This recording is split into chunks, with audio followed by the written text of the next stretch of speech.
Welcome to my channel, Sunshine Shoulders. I'm Calvin. Thank you so much for stopping by today. The subject of my vlog today is double dipping. My two families in the Philippines. And before I get started, let me welcome my new viewers and new subscribers. Thank you so much for your kindness, your generosity, and your support of my channel. It's truly been amazing. Just recently went over 4 million views. Thank y'all for that. YouTube sends me analytics, and something surprised me though. 44% of my views come from people who aren't subscribed to my channel. And I don't understand that. It's kind of shocking, really, because, to subscribe, it's free. And the crazy thing about it is they're not just watching my videos, clicking on them and clicking off. They're staying an average of 11 minutes. So if you like my content, subscribe. I mean, it's your choice. It's free. Comment, like the video at least. But I left the rat race in December 2018. And I came to the Philippines in search of a new life and found it. And I want to share my boots on the ground experiences with other people who are thinking of following my footsteps, because I follow the footsteps of other people. But I can only give it to you from my perspective. That's why a lot of times I don't argue with people. This is just my perspective. When you get over here, you're probably going to see something else. I'm just telling you what I'm seeing, what I'm living, what I'm experiencing. I call that the nitty gritty. And I just never sugarcoat it. I just tell you how it is. It's not going to start today. My two families in the Philippines, in 2010, I had two families. One in Cebu City, one down in Zamboanga City. And before I even go any further, let me put this disclaimer out there.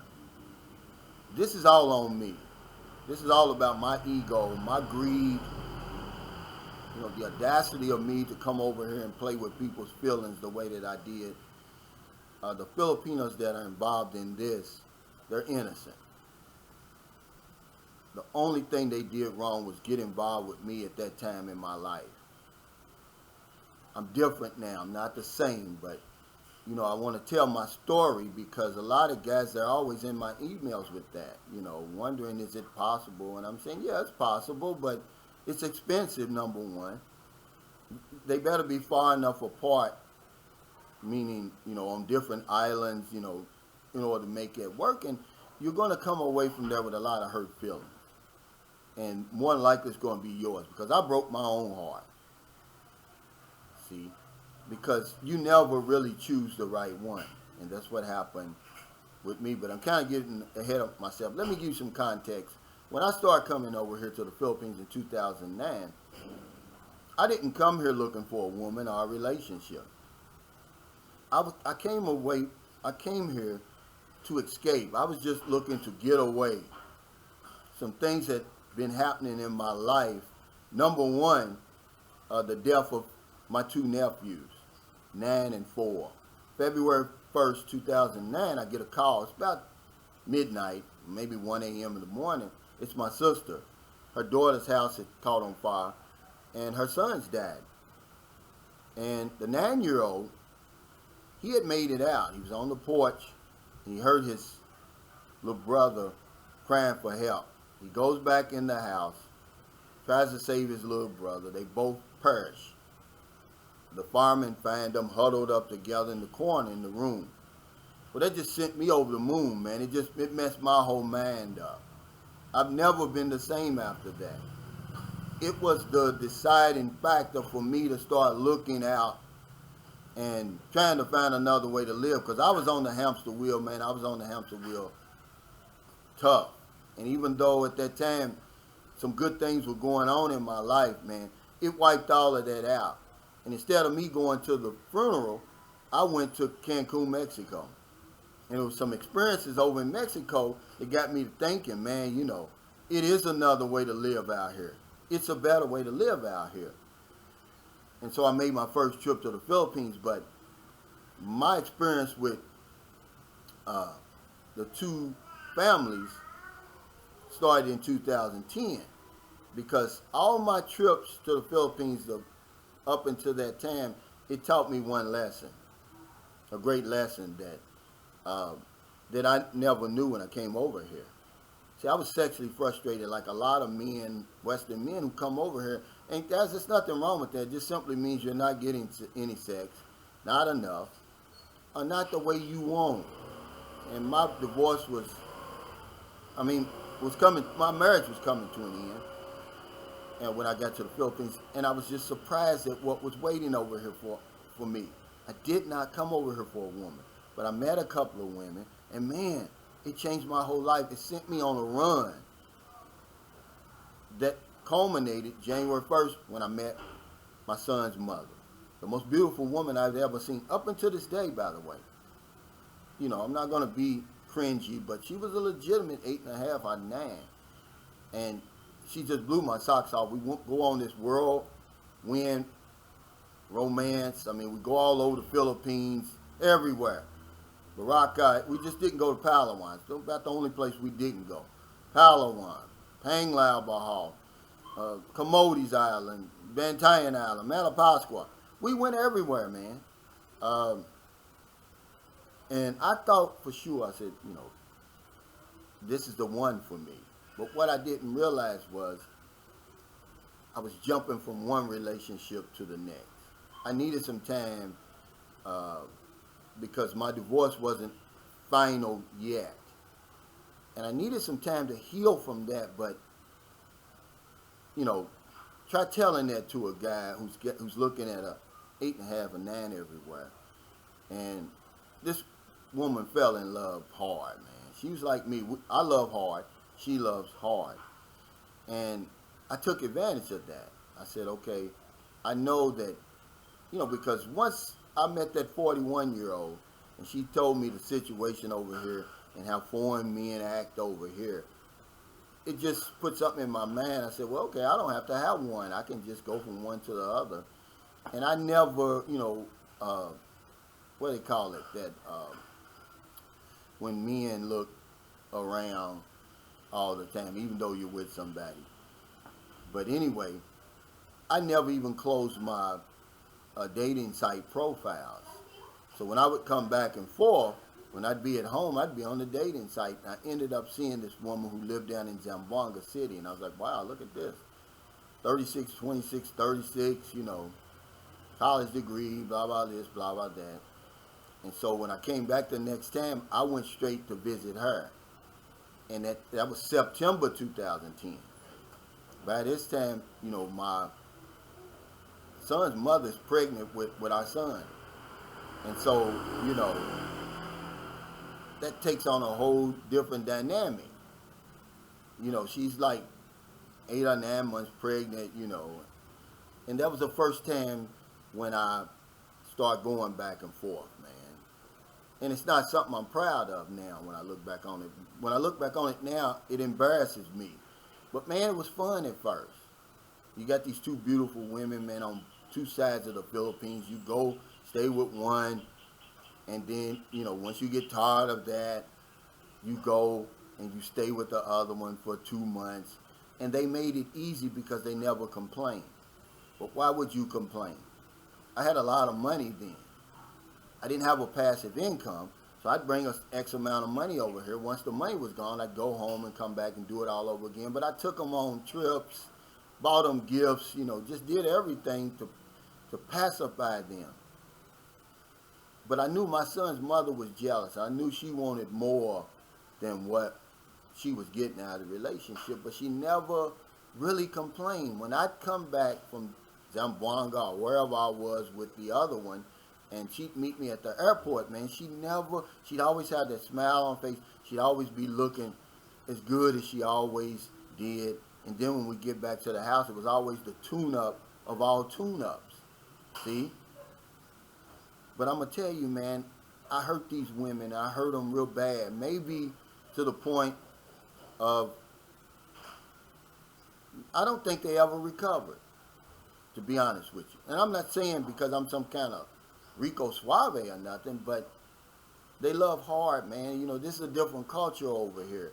It's not like the one I came from. Sometimes when we break these women's hearts, they never recover. And I say that because, okay, the last time I saw her was, this went on from September 2010, when I met the woman who I would marry, to February 2012.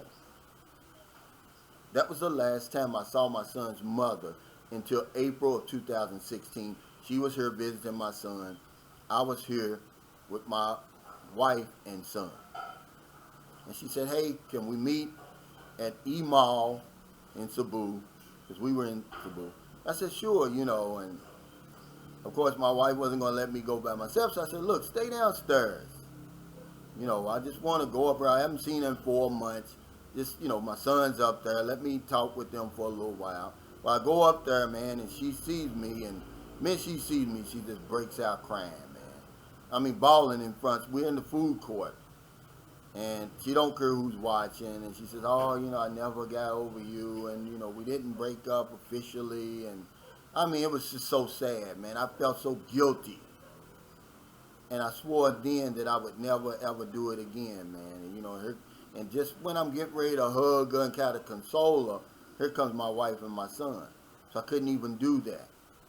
You know, so my wife and son standing here, and we're sitting at the table here. It was real awkward. It's the first time that I was ever in the same spot with both of them. This wasn't an overstay road situation. I never stayed in the same house with them or anything like that.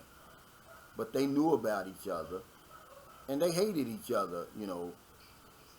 But now, you know, it's one of them, the enemy of my enemy is my friend sort of situation. You know, now that they're both aren't with me now, they talk, you know, and I guess they share stories or whatever, guys. But I had two families, man. It's not something that I'm proud of, and it's something that I wouldn't suggest you do. If you're going to come over here and be a player like that, don't get involved in a serious relationship.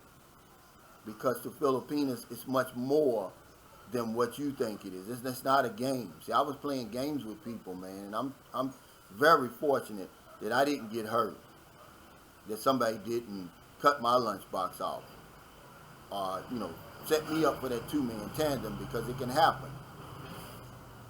And, you know, you may wonder why am I even telling this story now, because I get requests like that and questions like that.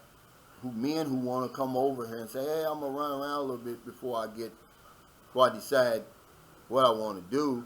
And to that, I just say there's nothing wrong with that. But see, the Filipina that you meet, man, she's going to be serious from the day one. And if you're not ready to settle down with her, just let her know. Let her make that decision. Because that's the only thing I did. Once they found out about each other, I didn't lie. You know. But I had all the money. I had the royal flush. You know, and both of them, remember, it's an unspoken agreement. They're going to put up with a lot of your BS, because there's something on the other end of that they're expecting. And when you don't give it to them, man, you know, it can get real dicey, man. You know, it's a lot of hurt feelings came out of that. I lost a lot of money because it's expensive. When you deal with Filipinas, you got to pay for everything. They're going to give you themselves. They're going to give you their all in all. But when it comes to the finances, you got to put that bill. I didn't have a passive income. And that's why I had to make so many trips, man. I made like 25 round trips over here, dealing with that type of stuff, man. It's a lot of money. That's a lot of money. Then when I come over here, I'm taking care of two families. Even when I'm over here, I got to take care of over here, because I'm going back over here. And it's one of them things, you heard that song, your body's here with me, but your mind's on the other side of town. It was that all the time, man. I really didn't have any peace. Was it fun? Yeah, in the beginning. But when I'd be over here, I was thinking about the one over here. And when I was over here, I was thinking about the one over here. And I ended up breaking my own heart because I chose the wrong one. And these Filipinos, man, they're innocent. This is all on me, guys. But I know there's somebody out there that wants to, you know, come over here and try it. But when I came over here, I wasn't looking for a relationship. It was only after finding what I found over here, that I decided to go on this run. And that's why I always suggest to you guys to get your run out before you settle down or even think about settling down, because, man, I'm going to tell you, you're going to have whiplash syndrome. You're going to be looking, man. You're going to be looking. And it's not fair to her, and it's not going to be fair to you, because I'm going to tell you something. When my son's mother moved on and got married, see, my heart was still there, man. And I couldn't sleep at night, you know, knowing that she was down in North Carolina with some man, and, you know, yeah, he came over here and finished the job that I didn't do. And, man, I was hurt. And I used, you know, my wife. She was sort of the rebound, man. It's what, you know, I can't sugarcoat it. It's what she was. I couldn't have that one. That one moved on, so I just, you know, what's that song? If you can't be with the one you love, love the one you with. It was that sort of thing, and it wasn't fair to her, man. People deserve to be with somebody who's going to love them and going to cherish them. But, you know, I never mistreated them. I showed them a life they never knew existed. The best life they've ever known. I gave them my dream, so it raised their